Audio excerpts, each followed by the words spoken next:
Eto na naman ako, sarili ay binubuo. Nakaupo at hawak ko ang baso para di na madama ang pagod na kasama ko. Pero bakit ba ganon? Lagi nang ganon, paulit-ulit na lang ang nangyayari sa ngayon.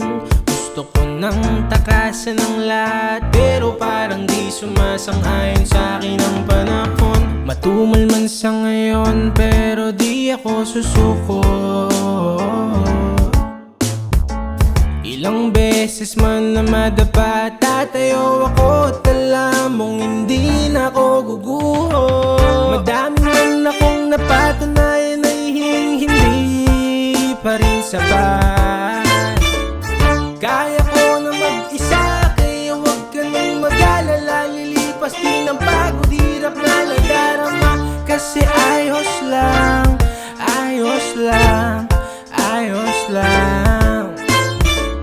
Kasi ayos lang, ayos lang, ayos lang, ayos lang lahat. Sa bagay, ganun pa rin.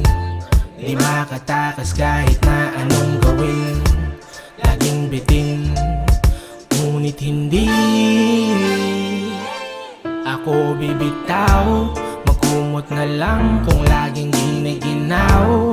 Malayo pa sa kalahati ng natanaw. Sa galaw na balang araw makatama, makilala, makasama, hanggang sa buminhawa. Kaya di mapahihinto, tumuloy sa kada pinto. Nahanapin na sa akin lamasin hanggang makakita ng ginto. Puno na sa braso ng mga ngasong walang ibang gusto kundi makita tong sumuko. Kaso di puting badera dala-dala kundi espadang dila nakikita sa libo-libong bungo. Nasa kalahati na ako ng pangarap ko, kaya kahit madalas sa latin ay di pa ko patay ang panay nilalagay sa utak buhat ng maranasan ng umaray. Magdamag ang pinabuyatan sa mura, nagulang manuunang buga ko sang gumapang hanggang makakabas sa hagdanan na dako paroroonan ko. Makalabas sa silid ng kaluluwang pinanggalingan ko.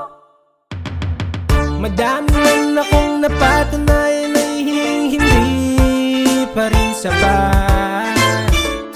Kaya ko na mag-isa, kaya huwag ka nang mag-alala. Lilipas din ang pagod, hirap na nadarama. Kasi ayos lang, ayos lang, ayos lang.